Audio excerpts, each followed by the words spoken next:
All right. So today, an issue that has been really, it's actually kind of an interesting national issue when you look at different municipalities and how they're handling this, but explicitly in Newport, it is definitely something that has become a talker, and that is pickleball. And look, it's probably the fastest growing sport in the United States, maybe tied with or in second to disc golf, but it is certainly an extremely popular sport. For anyone who doesn't know, pickleball is a game of racket. It's played on a court much like tennis. It's a smaller court. It is with a ball that's sort of akin to a wiffle ball in baseball. Yep. That's the most basic description that I can provide. But there are issues of space for pickleball players.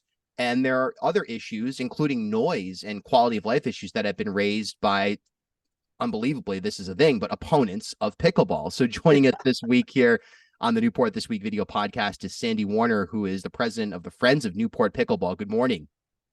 Good morning. Thanks for having me. My pleasure. So I guess let's set the table first. I mean, your organization is, as you described offline before we started, a bit ad hoc, but Yep. talk about some of the proposals that are reacting to some of the pushback that has come from pickleball happening in public parks.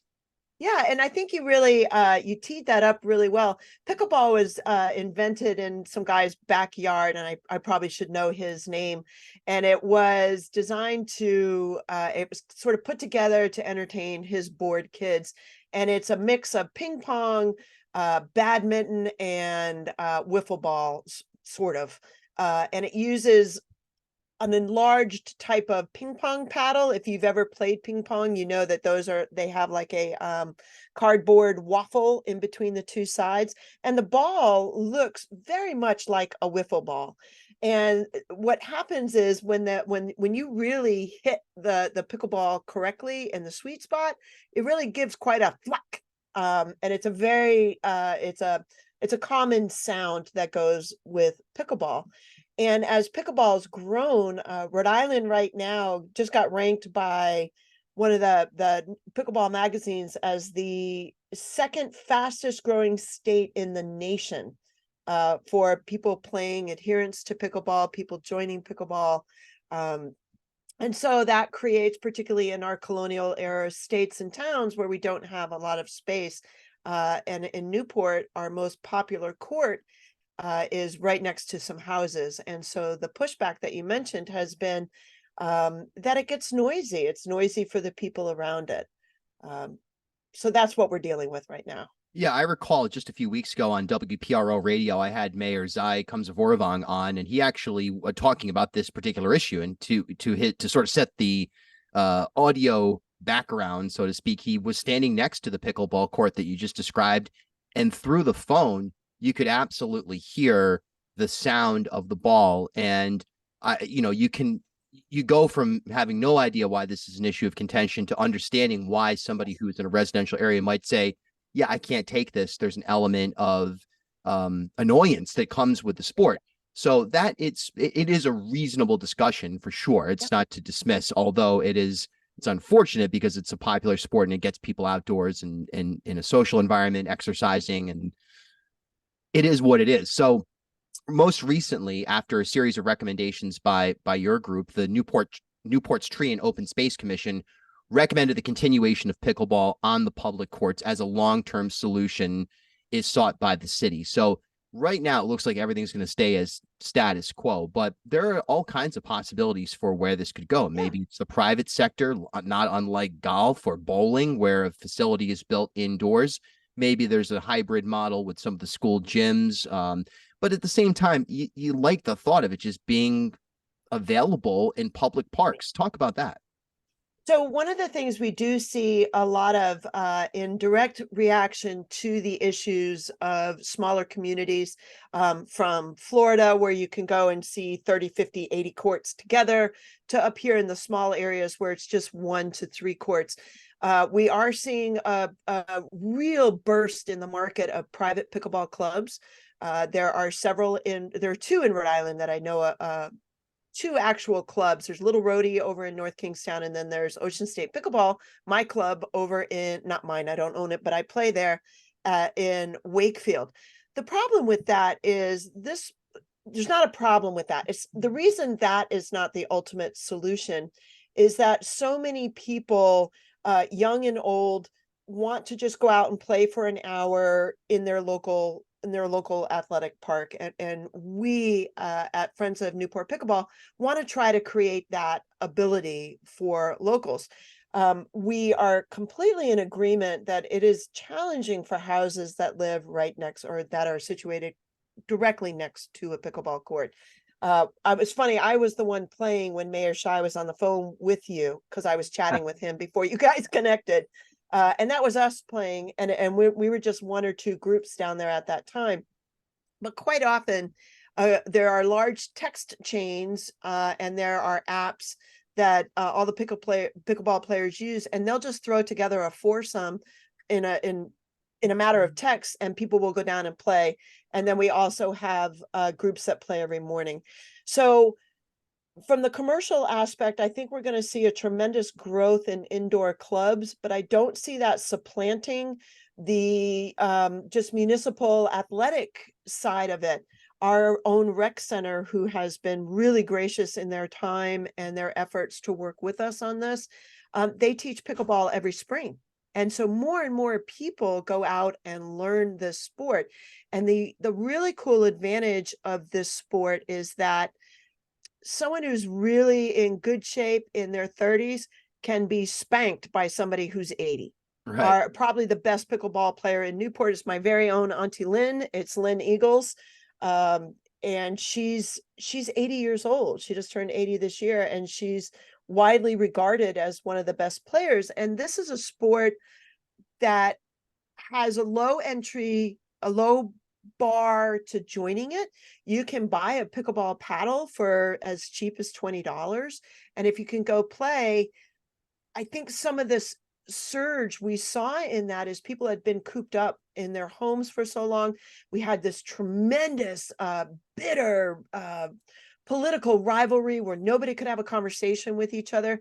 And in pickleball, you saw people that you knew were probably opposite of you, and that never came up on a court. It was just being outside, it was exercising, it was talking with each other, a little bit of trash talk, but mostly supportive talk.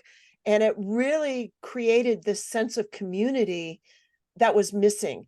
And anybody can walk up on the court at any day and you're probably going to be able to play. And that's unusual. We don't see that really in any other sport.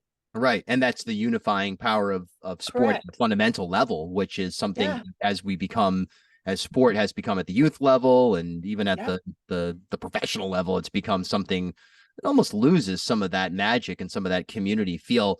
Amongst the proposals of the Tree and Open Space Commission, which right now recommend the continuation of the status Yeah. quo of sorts, there are suggestions about designated times for play.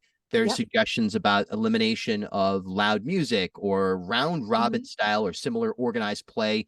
And there's restrictions on the use of residential or commercial equipment like leaf blowers and shovels, I'm assuming that that's to clear the court off. There's also the thought of non-residents being able to book up to 3 days in advance for a $15 per hour fee. So there are things that would sort of restrict the last second, hey, let's go down and play pickleball, sort of an open-ended pickleball anarchy of sorts, but it may be, do you see those solutions as reasonable, or would you say that they're going to really have a negative impact on the community feel as a whole?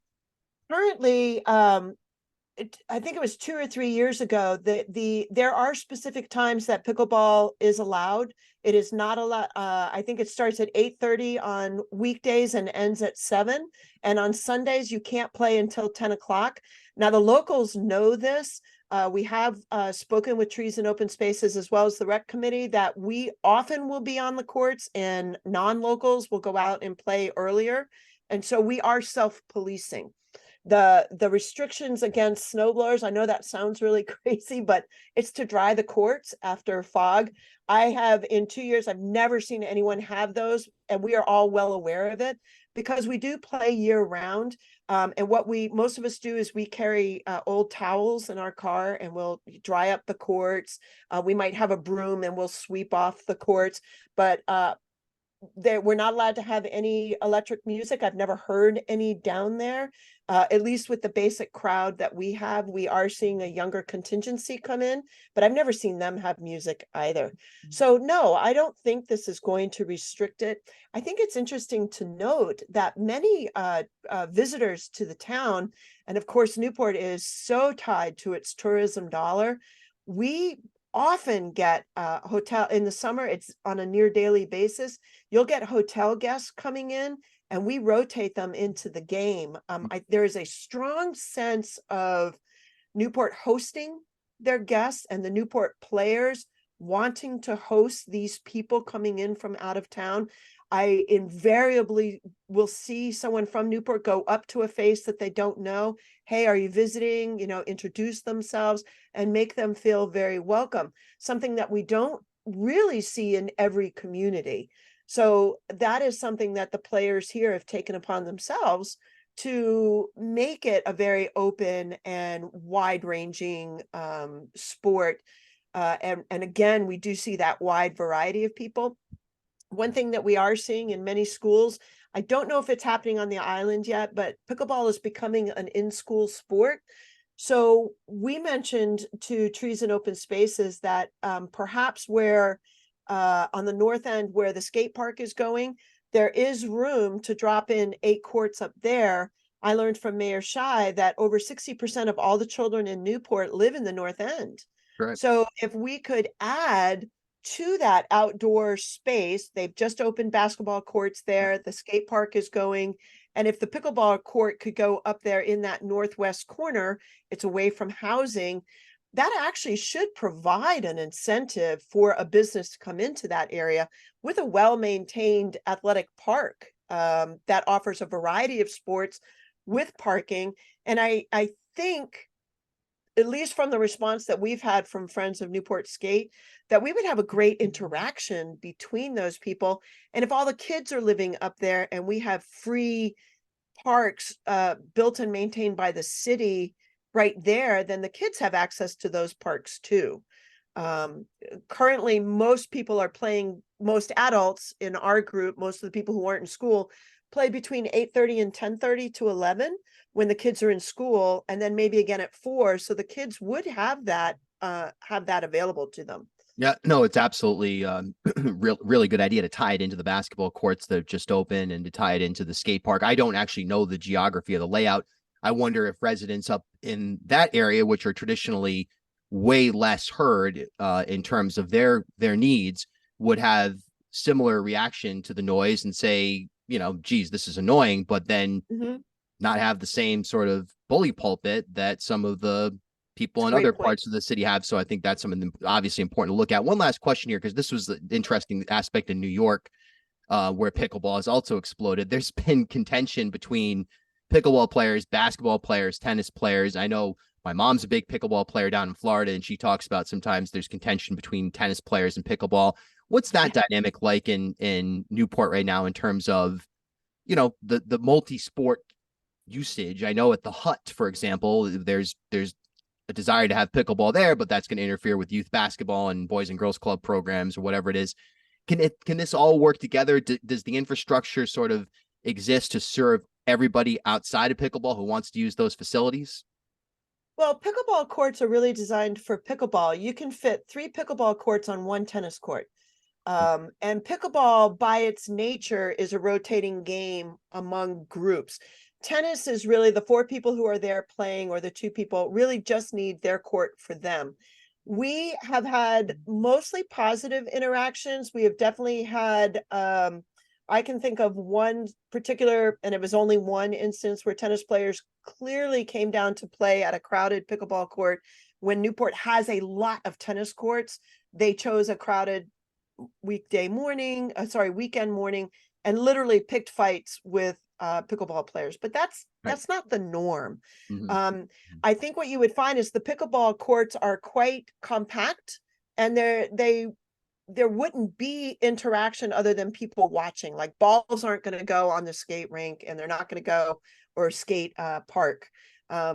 It's not likely just by the nature of how pickleball is set up, you'd have to go and find a problem with a pickleball player, and even then you'd have trouble doing it because Yeah. they're usually pretty happy. But no, it's not likely. If anything, it will create, I think, what they have at Old Mountain Field in Wakefield, where they have a baseball diamond, they have a bike track, they have pickleball courts, and everyone's just kind of hanging out together and watching each other's games.